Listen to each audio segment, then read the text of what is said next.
Due to the graphic nature of this cult's crimes, listener discretion is advised. This episode includes discussions of abuse that some people may find offensive. We advise extreme caution for children under 13. 1970 had finally arrived, and Rosina promised herself she'd patrol her room more carefully in the new year. At 13, she was tired of worrying about the monster under her bed. She wanted to sleep like a big girl, so she instituted a new nightly ritual. Flashlight in hand, she checked her closet, the reading nook, and beneath her box spring. Satisfied her room was monster-free, she said her evening prayer and pulled the sheets up to her chin. At ease, for the first time in weeks, Rosina drifted off to sleep. In the wee hours, she woke to a kiss on her cheek. Groggy, she trembled. The monster had never touched her before. As she focused on his figure, she realized it wasn't the beast waking her, it was her old, green-eyed Uncle Doug. His New Zealand accent was thick. He said, "God showed me his plan for your life. He's given you to me as my handmaiden. Do you trust God?" The child nodded. Uncle Doug moved closer, told her she was a good girl, and began to fondle her. Minutes later, he carried her into the laundry room downstairs, pressed her against the wall, and stole her innocence.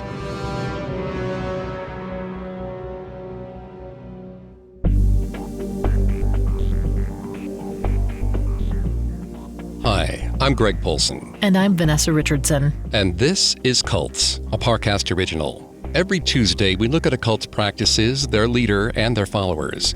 You can find all episodes of Cults and all other Parcast originals for free on Spotify or wherever you listen to podcasts. To stream Cults for free on Spotify, just open the app and type Cults in the search bar. This week, in a one-part episode, we're taking a deep dive into the 100-member community known as Full Gospel Mission, aka the God Squad. Established in New Zealand around 1960, the founder was self-appointed Bishop Douglas Metcalf. Doug was an attention-seeking evangelist, a believer in alternative medicine, and a sexual predator. Though Doug's school-aged victims kept the secret of his abuse, it plagued them for decades. Paranoid and militant, Doug convinced the squad to stockpile illegal weaponry in preparation for a communist invasion and the apocalypse. Coming up, we'll put Douglas Metcalf under the microscope. Douglas Metcalf was born in 1921 in Dunedin, a city on the southeast coast of New Zealand's South Island. World War I had come to an end. The first radio broadcast hit the country's airwaves, and citizens were finally finding work again. Baby Doug was the apple of his mother's eye. While his father worked odd jobs in other towns, his mother doted on her little one. They didn't have much, but they didn't need it. They had each other. Mrs. Metcalf tended to her son's every need. She made and mended his clothing, tickled his tiny toes, and fed him whenever he whimpered. Her favorite ritual was bath time. Whenever she drew a bath for herself, she carried her little boy into the lukewarm water with her. Baby Doug learned to laugh, walk, and eat on his own, but his mother wouldn't let go of their bathing custom. Still, the toddler thought nothing of it. In fact, when he learned to speak, he asked for his bath with Mama. One quiet autumn night in 1925, 4-year-old Doug heard his mother moaning. He thought maybe she had a tummy ache, so he went to check on her. When he opened the door to the bathroom, he saw his father pushing into her against the wall. He gasped, startling his dad, who yelled at him to get the hell out. Doug ran. His father later followed, then pinned the boy down and hit him. Abuse at his father's hand was somewhat common. Doug much preferred it when his father was out of the house for work. While his relationship with his father had soured, he and his mother had an unbreakable bond. But one evening, Mr. Metcalf returned early from a job to find 4-year-old Doug and his mother playing together naked in the bath. Mr. Metcalf erupted. A devout Christian, he said his boy was tainted by Satan. He pulled his bare child from the suds and beat him within an inch of his life.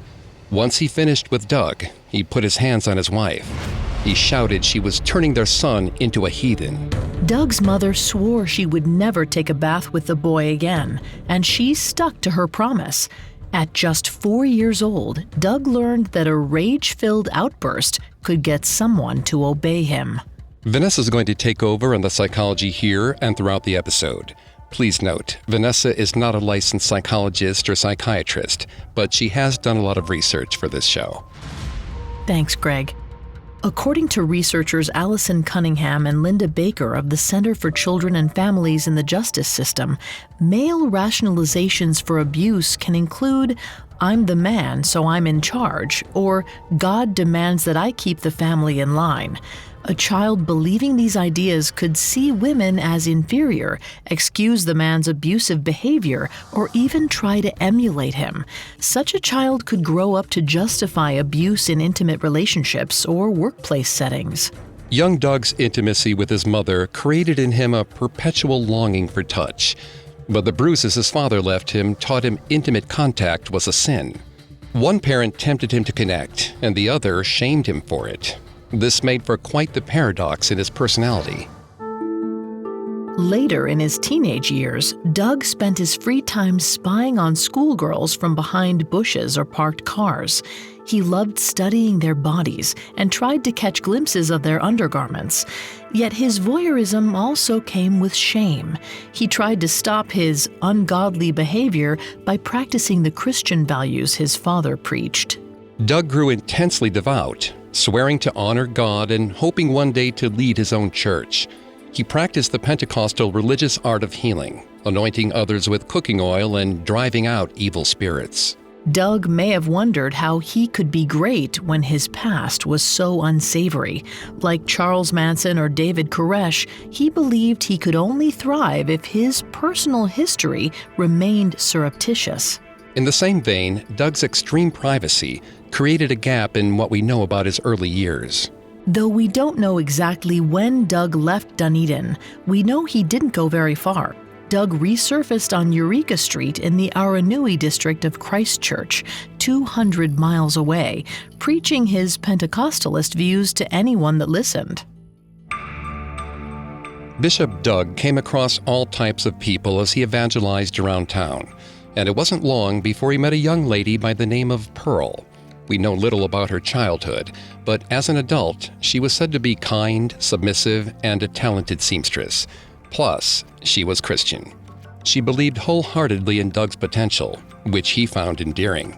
Shortly after, the couple began dating. It wasn't long until Doug proposed to Pearl. She didn't hesitate to say yes. He and Pearl spent their time as newlyweds going door to door preaching the gospel.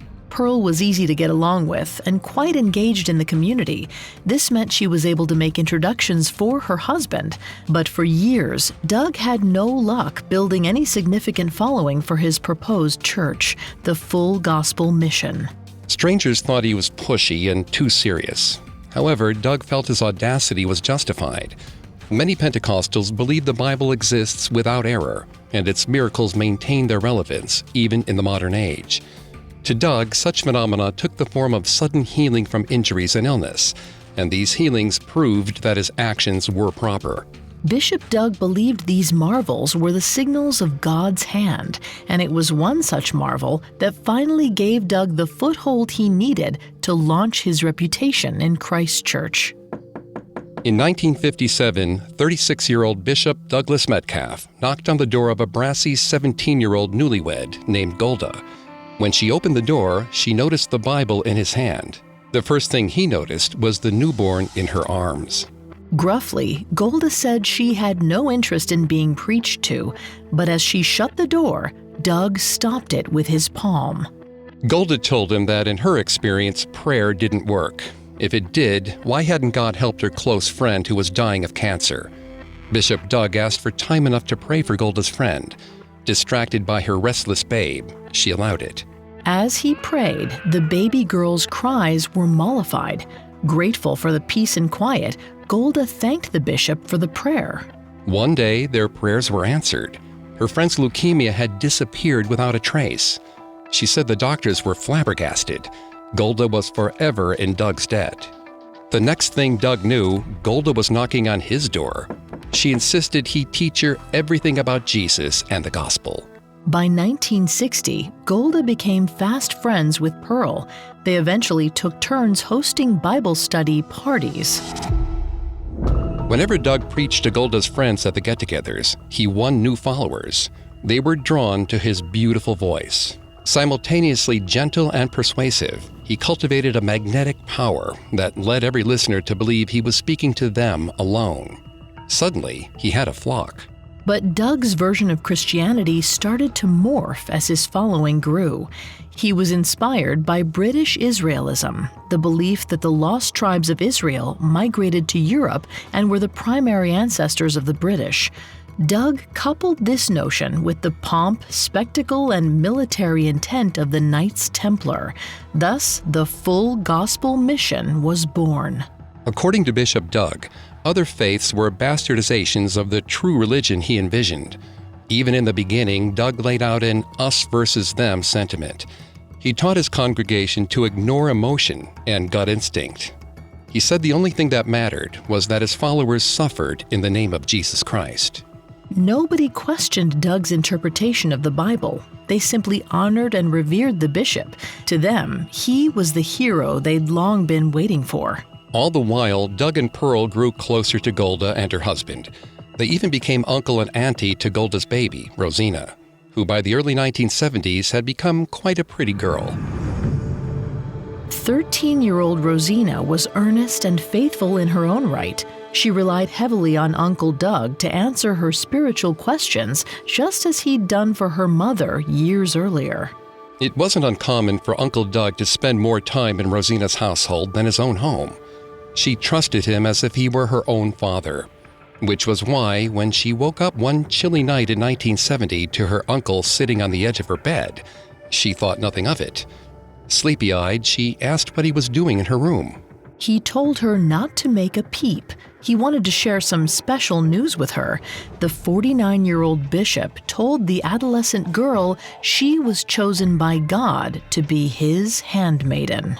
According to Napaki Rose's memoir, The Committed Concubine, Uncle Doug said, "God has given you to me to be trained as a vessel of honor in the temple of the Lord." The girl was at once titillated by the prospect of working directly for God, but her excitement mingled with a sad confusion over what her prophet uncle did next.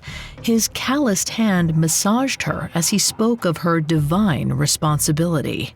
Rosina grew nauseous as he led her to the laundry room.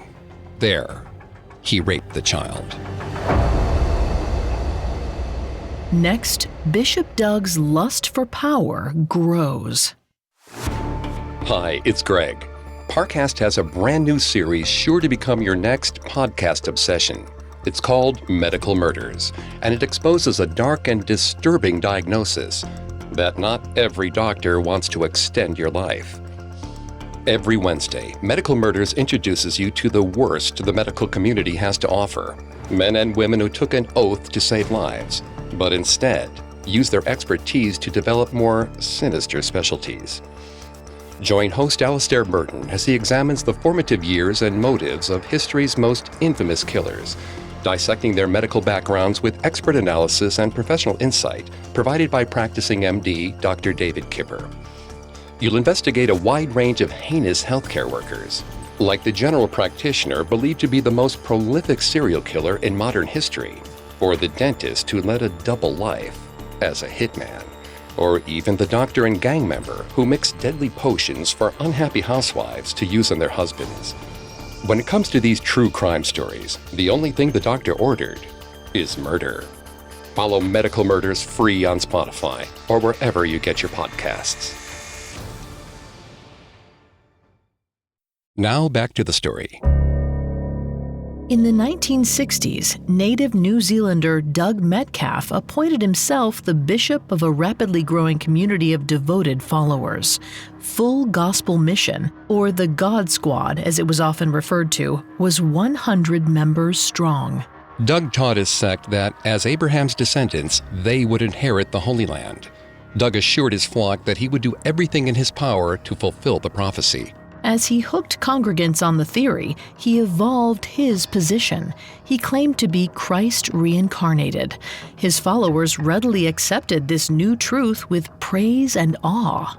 Fortified by his flock, Doug took increased and varied risks, including the sexual assault of his best friend's daughter, Rosina.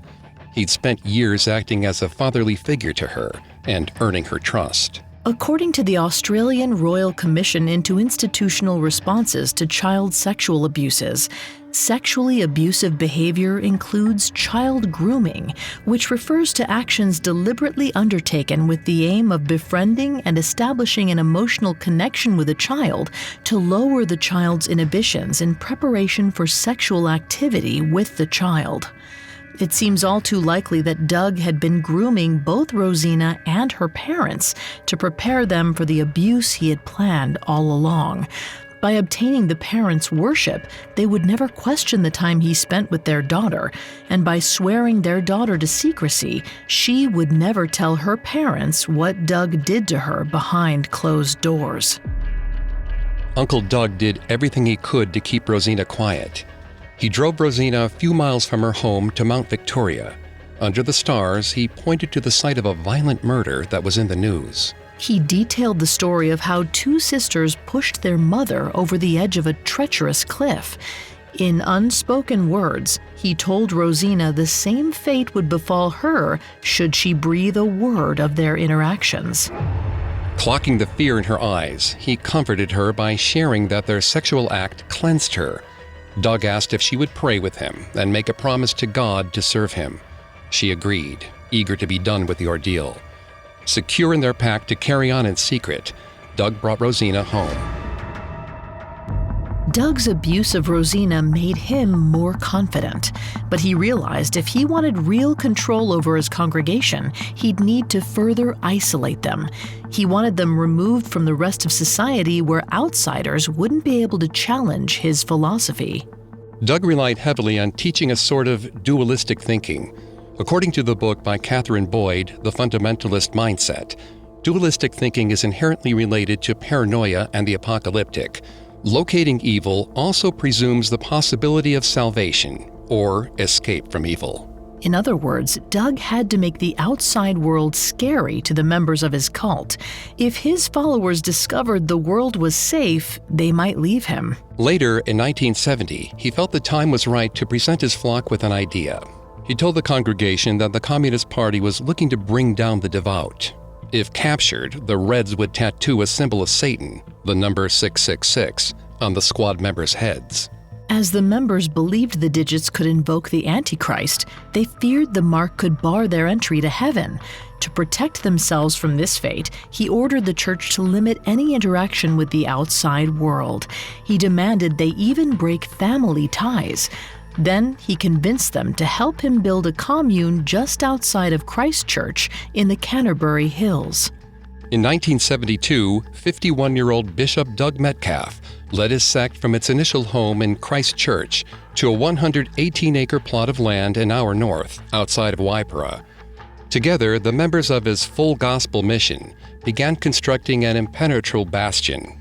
The campus was enveloped by a 25-foot-tall fortress-like barrier, complete with a drawbridge and a system of high-voltage electric fences. Bishop Doug named the estate Camp David. Above its gates hung a sign that read, "The kingdom of God has come nigh unto you." Inside, he commissioned a large 6-bedroom house to share with Pearl and his growing family. By this point, the couple had 5 children living with them, and another 2 with cognitive disabilities living at a facility. For his followers, a caravan park was erected for family trailers along with 3 or 4 barracks. Doug also required that land be put aside as sacred grounds on which he could lead services. He hand-selected the most devout males as his apostles. Under the totara trees, Bishop Doug preached, flanked by the ornately robed men. The sacred area was landmarked by a perfectly scaled replica of the Tabernacle of David, a building in which the biblical Ark of the Covenant was said to be housed. Beyond his home and the ritual spot, the commune was an intimidating campus of medieval-looking breeze block buildings. The bishop constantly reminded his flock that they were chosen by God to inhabit the promised land.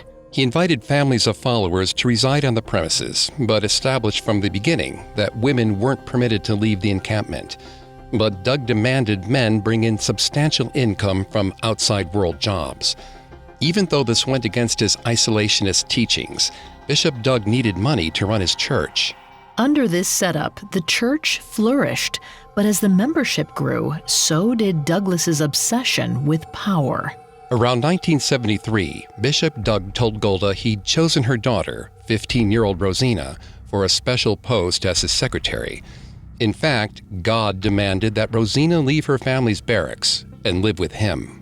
Doug's word was law, and though the girl's mother was devastated to see her daughter go, she bent to her leader's whim. Doug had achieved near absolute power, and he planned to continue exercising that power in other ways. He even controlled what all of his disciples wore. Women were forced to keep their hair waist length, confined to long skirts, and made to dress in floral prints.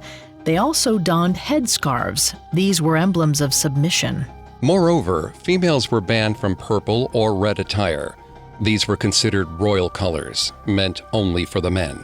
In addition, Doug retained 5 or so adolescent girls to act as his personal minions. They wandered the property with walkie-talkies so they could tend to the bishop's every need. If the founder ordered them to secure whipped cream for his strawberries, they were expected to deliver. But the women weren't the only ones bound to Doug's strict rules. Men were required to wear skull caps crocheted by their wives. While his male disciples could leave the grounds, when they returned from work, they were expected to spend hours tending the farm. In the event they finished early, men passed the time quizzing each other at their all-night Bible study sessions. Doug got off on governing with an iron fist. Beyond paying for life at Camp David, the followers' incomes bankrolled the purchase of military equipment, ammunition, and semi-automatic weaponry. Bishop Doug stated on several occasions that the Full Gospel Mission was one of the lost tribes of Israel, and he believed they should model an army after that of their Middle Eastern brethren. Doug used the group's funds to travel to the holy regions for research, though he kept his trips top secret. Some in the sect feared that he had close ties with terrorist groups, but no one dared mention it. It's possible even the most independent God Squad converts succumbed to a complacent groupthink. According to the New York Times article, Psychology of the Cult Experience, cult expert Margaret Singer said, consciously and manipulatively, cult leaders exert a systematic social influence that can produce great behavioral changes. One excellent example of this is when Doug called disciples into his home one by one to rename them. None of his members resisted. Doug even arranged marriages within the compound. Doug set the wedding dates and selected bridal gowns. He wrote each ceremony and planned each celebration. The couples-to-be had no say. Once couples united, they weren't off the hook. Their intimate lives were fully regulated by Doug. He forbade sex on Tuesdays to keep his followers clean for communion on Wednesdays. Sect members even had to ask to try for a baby. Doug also restricted his congregation's ability to visit the doctor. Instead, he practiced a centuries-old version of naturopathy and demanded the same of his church. With massages and herbs, he believed he could coerce the body to heal itself. If the situation seemed dire, he performed exorcisms to banish demons from the sick. Doctors were only ever called if a follower was at death's door, and even then, the totalitarian leader would act dismayed. While he absolutely believed in his fundamentalist convictions, Bishop Doug also found that peddling superstition kept his flock tethered to their religion. It escalated their fear and ensured their loyalty to him as their protector. To heighten his station, Bishop Doug brandished his authority like a decorative sword. During services, he donned ridiculous costumes and forced his minions to announce his presence by blasting ram's horns he'd acquired from a festival in Jericho. He made prophecies as outlandish as his attire. By the early 1970s, he'd spun a prophecy convincing his flock the apocalypse was set for the year 2011. He reminded the squad, as Christ reincarnated, only he could deliver them to salvation. In order to reach heaven, they had to obey him. Near the end of 1973, Bishop Doug's flock captured the attention of nearby locals from the town of Waipara. Neighbors found it odd that God Squad members were so united in their obedience, uniform, and devotion. Rumors spread that a Manson family-type cult was operating in their own backyards. Townspeople approached the police. To assuage their fears, law enforcement agreed to keep Metcalf and his devotees on their radar. Though they investigated the surrounding grounds fairly regularly, the authorities had no warrant to enter Camp David. The police tried several times but found no evidence of illegal activity. It startled the followers to see cops patrolling Camp David, but Doug used this to his benefit. He told his disciples to be ready to flee to the hills. The church was being watched, and a communist attack was inevitable. Up next, authorities raid Camp David, and Bishop Doug meets an untimely end. Now back to the story. Throughout the 1970s, Bishop Douglas Metcalf lorded over his flock, the Full Gospel Mission. He called on them to build him a religious compound. There, they trained as an army and awaited the end of days that Doug said was coming by 2011. Doug insisted the group protect their holy land by carrying out special military operations. Behind the gates of Camp David, the God Squad labored to form a first-class guerrilla unit. Doug called it the SSG, Special Services Group. And by 1975, both the women and men had endless hours of training under their belt, all preparing for the anarchy of the encroaching millennium. The troops worked in the dead of night to secure an area of Waipara just off State Highway 1 to hide their guns. Out of the purview of the police, they dug deep pits in various undisclosed locations along the road. They made sure the stash was at least 4 feet from the Earth's surface so as not to be easily discovered. Tirelessly, they covered their tracks and made sure the land looked undisturbed. To the squad, nothing was worse than missing out on Christ's reward for the righteous. By the summer of 1977, when Bishop Doug was 56 years old, the police had collected a slew of grievances from the neighbors. Many cited gunshots or the firing of cannons. Rumors even spread that the sect had stolen equipment from a nearby Air Force base. Their hearsay was given credence when it was discovered that a significant number of the disciples were former Air Force personnel. It was precisely the bit of intelligence authorities needed to get a warrant to raid Camp David. Armed to the hilt, special operations agents invaded the encampment. Some units infiltrated the sleeping quarters, while others spread out over the grounds. Moments after the raid began, Bishop Doug gathered the children in their headscarves and caps. Ever so quietly, he loaded them up with arms full of guns. He told them to hide them in their rooms as quickly as they could. While the God Squad's youngest raced to hide the weapons, the army of agents tore up the place, searching for incriminating evidence. On the hunt, the police moved fast, clearing rooms with precision. Suddenly, an officer shouted from the back of the camp. Members of his unit beelined to his location, Doug's office. A steel door covered the entrance to the gunroom, where rows and rows of shotguns, rifles, and ammunition lined the walls. In the end, they'd confiscated an arsenal of at least 150 weapons, 50,000 rounds of ammo, and stores of gunpowder from throughout the camp. Following the raid, authorities took a few of the God Squad men into custody for the possession of stolen arms. Some charges were even pressed against Bishop Doug himself. But within a month, the charges were dropped. It turned out the weapons had all been acquired legally. However, the fact that they were stockpiling weapons soon added them to the police commissioner's watch list, which made them subject to tighter surveillance. Following the raid, the God Squad wasn't deterred by the public's attention. Nor did the members mind the spotlight shown on them by the police.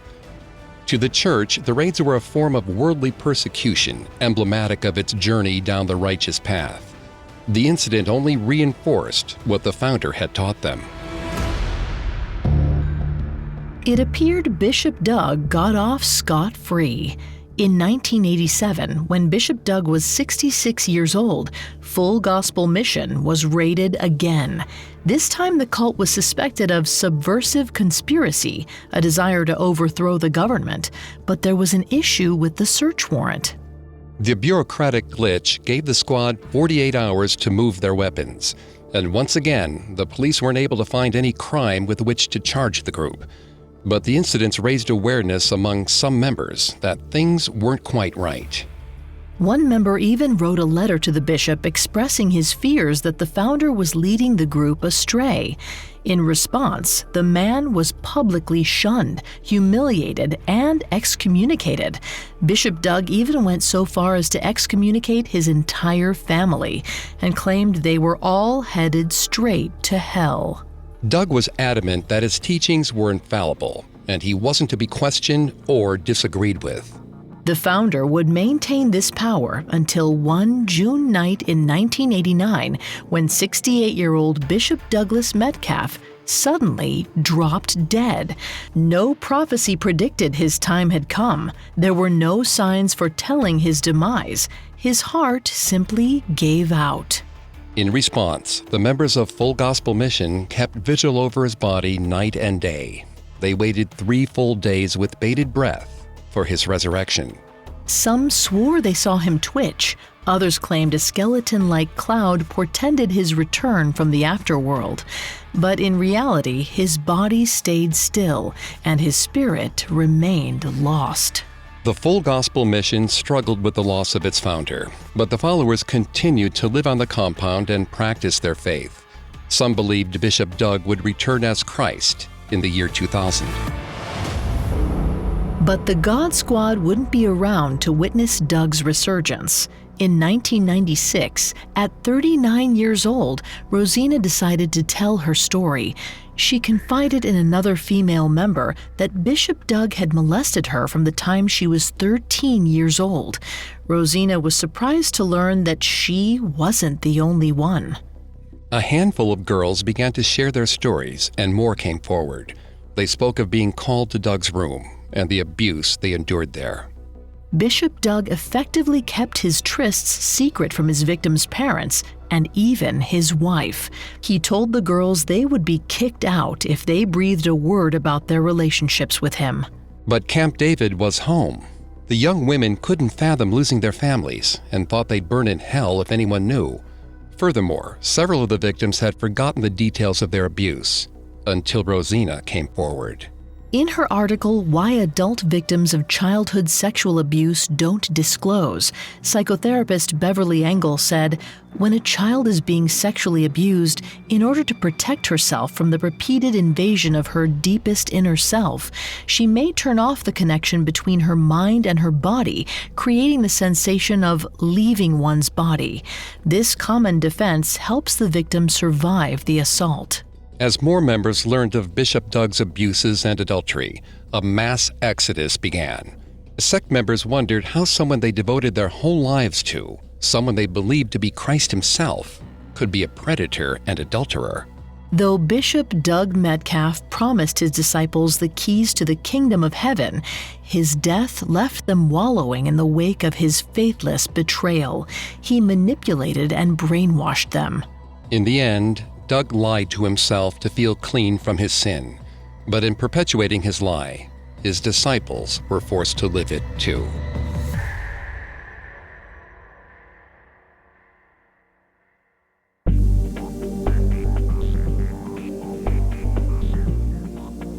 Thanks again for tuning in to Cults. We'll be back Tuesday with a new episode.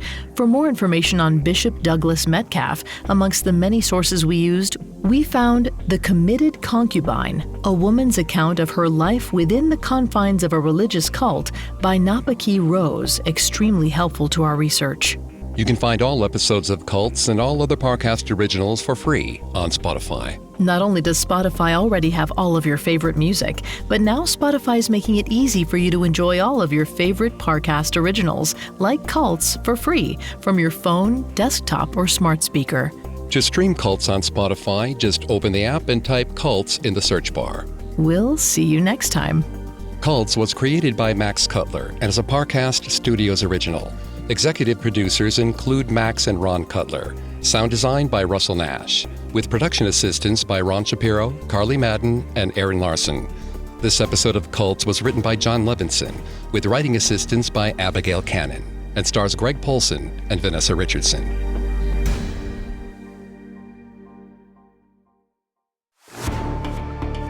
Hi, listeners.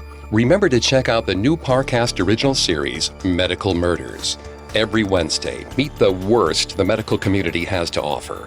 Men and women who took an oath to save lives, but instead used their expertise to develop more sinister specialties.